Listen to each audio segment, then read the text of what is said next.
Et il est 6h42 sur Europe 1. Pierre Devinot, vous recevez Romain Ménil, ancien perchiste en partance ce soir pour un tour du monde des valeurs du sport et de l'olympisme en famille. Bonjour Romain Ménil. Bonjour. Merci d'être avec nous de bon matin sur Europe 1. Si on vous appelle, c'est que vous faites partie de ceux qui ont collectionné les vies. On se souvient de vos exploits de perchiste. 2003, 5,95 m, meilleure performance mondiale.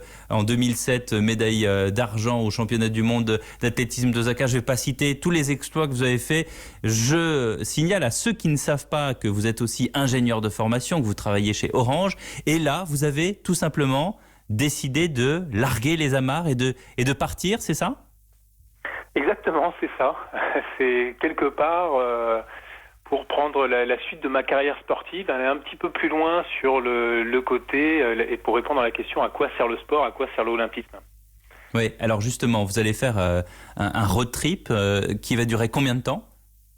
Alors je pars pour 8 mois. Là, exactement, en direction de Tokyo, des JO de Tokyo, mais je pars par l'ouest et donc je fais 8 pays pendant ces 8 mois pour découvrir à chaque fois l'esprit olympique dans les cultures différentes dans ces 8 pays.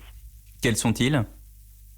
Alors les pays, on va commencer par le Brésil, ensuite on va aller au Pérou, à Los Angeles, bien sûr, les Jeux de 2028 seront à Los Angeles, ensuite Hawaï pour le surf, on va descendre en Australie, faire sûrement un focus sur le rugby. On va remonter au Vietnam en faisant un petit passage vers Hong Kong et ensuite on va voir comment est diffusé le sport au Népal, un pays pour lequel on ne pense pas forcément au sport, encore moins au sport olympique. Ensuite on va passer par la Malaisie et ensuite on s'arrête à Tokyo pendant les JO et on revient en France en passant par la Jordanie. Voilà le programme complet. Donc l'idée générale, c'est d'être une sorte d'ambassadeur de l'olympisme, mais qu'est-ce que vous allez faire concrètement ? Comment ça va se dérouler ? Quelles sont les actions ?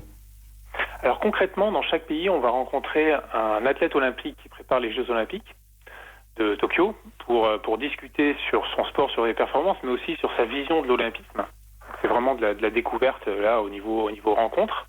Ensuite, on va rencontrer au moins une école dans chaque pays pour voir comment le sport est fait dans les écoles et puis pour nous aussi faire du sport avec eux, moi leur faire découvrir le côté olympisme et leur faire découvrir aussi quelques petites parts d'éco-citoyenneté, notamment par rapport à l'eau, avec une association qui me soutient qui s'appelle la Water Family. Parce que pour faire du sport, on a besoin d'eau et dans le monde, on a besoin d'eau pour vivre. Voilà. Oui. Donc ça, c'est le côté éducatif avec les écoles. Et puis on embarque quelques écoles en France qui vont nous suivre à distance. Voilà pour les actions concrètes. Ensuite, on va rencontrer des ONG qui utilisent le sport, en fait, notamment pour l'insertion sociale, que ce soit dans des favelas ou dans des townships. Mais on verra aussi pour des actions pour les réfugiés en Jordanie. Et on va essayer d'aller dormir dans une famille à chaque fois sportive pour vivre pendant 3-4 jours la vie d'une famille sportive d'un pays complètement différent, par exemple au Vietnam. Voilà, voir si c'est différent et puis si on se fait accepter facilement grâce au sport de partager culturellement et de vivre à 4 avec une autre famille. Ce voyage, c'est donc un voyage initiatique presque.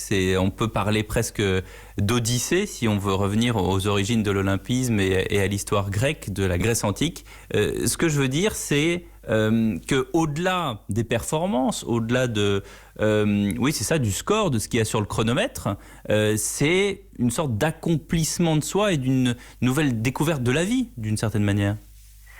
Oui, c'est ça. L'olympisme a été créé pour rassembler les peuples autour du sport, mais aussi pour favoriser le vivre ensemble dans le monde, avec ses valeurs, avec l'esprit olympique. Donc on va voir concrètement ce que c'est. Et notamment, moi, c'est pour faire découvrir en fait le monde grâce au sport, mieux comprendre le monde grâce au sport. Donc oui, il y a un côté initiatique pour moi, pour mes enfants, et pour les enfants qui vont suivre l'aventure. On a un peu oublié ces valeurs qui sont des valeurs originelles de l'olympisme. Oui, on les oublie un peu parce qu'effectivement on pense aux Jeux Olympiques, au spectacle, aux dérives, à l'argent, etc. Mais moi je me suis rendu compte pour préparer ce voyage que finalement il y avait quand même des actions qui sont très concrètes de la part du CIO et des actions très concrètes de personnes du quotidien dans les différents pays où on peut penser qu'au Népal le sport c'est peut-être pas important parce qu'ils pensent à autre chose, à vivre, à manger, etc.